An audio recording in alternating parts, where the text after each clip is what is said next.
El sepulcro estaba frío, un final sellado en piedra. Pero dentro, algo se agitaba.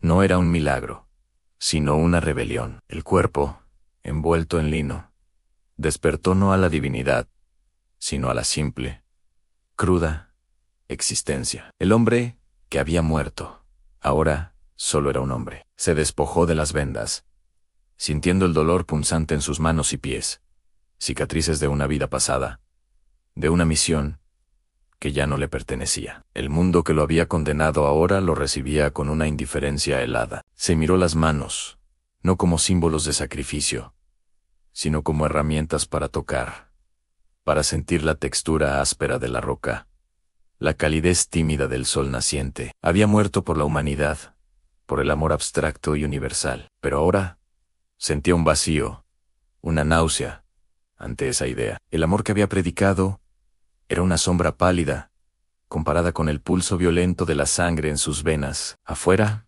la primavera estallaba en un frenesí de color y vida, pero él solo sentía el invierno en sus huesos. Caminó sin rumbo, un fantasma entre los vivos. La gente lo veía, pero no lo reconocía. Veían a un mendigo, a un extraño con ojos atormentados, y eso era lo que era. Había perdido su nombre, su propósito. La divinidad se había desprendido de él como una piel vieja, y ahora vagaba desnudo, vulnerable. Se alejó de la ciudad santa, de los susurros de sus seguidores, de las expectativas de un regreso glorioso. Buscaba algo más, algo que no estuviera en los cielos, ni en las escrituras. Buscaba el contacto, el calor de otro cuerpo, la conexión terrenal que había renunciado. Su viaje lo llevó hacia la costa, hacia el mar infinito, que prometía un olvido, un bautismo diferente. El sol quemaba su piel.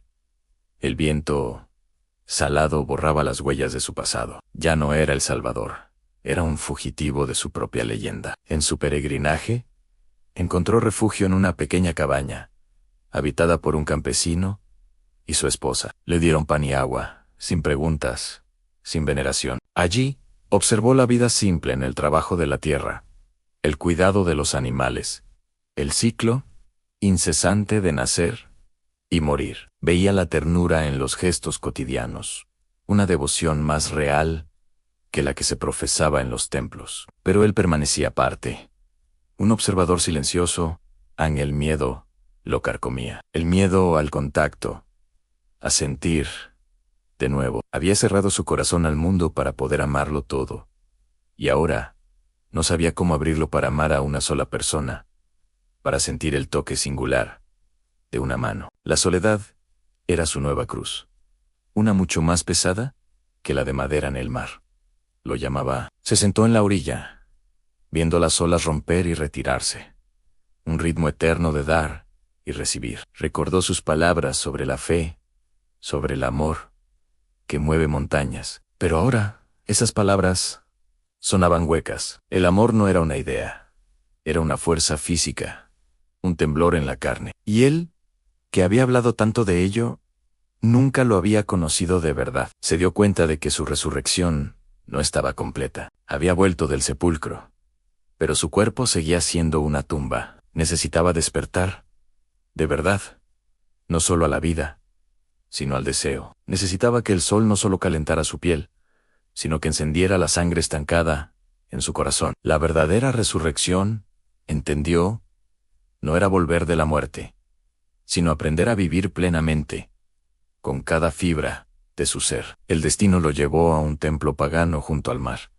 dedicado a una diosa de la vida y la fertilidad. Allí vivía una sacerdotisa, una mujer que servía a lo femenino, a lo terrenal. Sus ojos no veían en él a un Mesías, sino a un hombre herido, un alma en busca de sanación. Ella no le ofreció plegarias, sino ungüentos para sus cicatrices. No le habló de redención, sino del poder curativo, del sol y del mar. Él, que había sanado a otros, se dejó cuidar. La sacerdotisa representaba todo lo que él había negado: el cuerpo, la sensualidad, la conexión con la tierra. En sus rituales, ella danzaba, celebrando la vida en todas sus formas.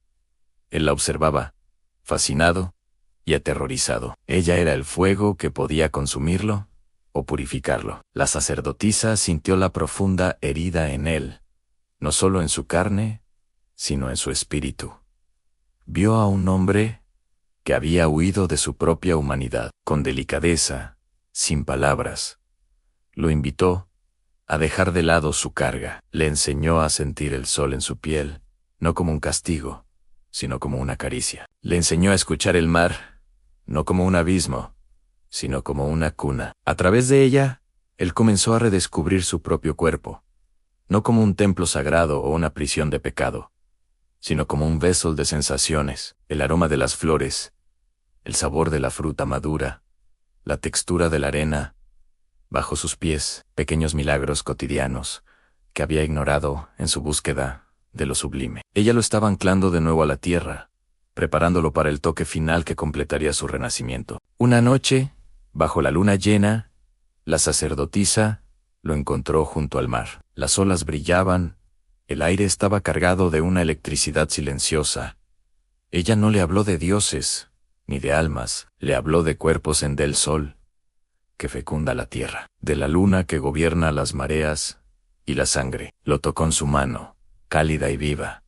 Se posó sobre la cicatriz de su costado, y en ese contacto, el hielo que envolvía su corazón comenzó a derretirse. No fue un acto de lujuria, sino de sanación. Fue el reconocimiento de que el espíritu no puede existir sin la carne. Él, que había huido del toque humano, se entregó a él, sintió el calor, la vida fluyendo de ella hacia él, despertando partes de su ser que habían permanecido dormidas, muertas. Ese contacto fue la verdadera resurrección. En el abrazo de la sacerdotisa, el hombre que había muerto finalmente nació. El Dios se desvaneció y el hombre emergió, completo. Entendió que el amor no era sacrificio, sino un intercambio vibrante de vida. No era una idea celestial, sino un fuego terrenal que consume y regenera.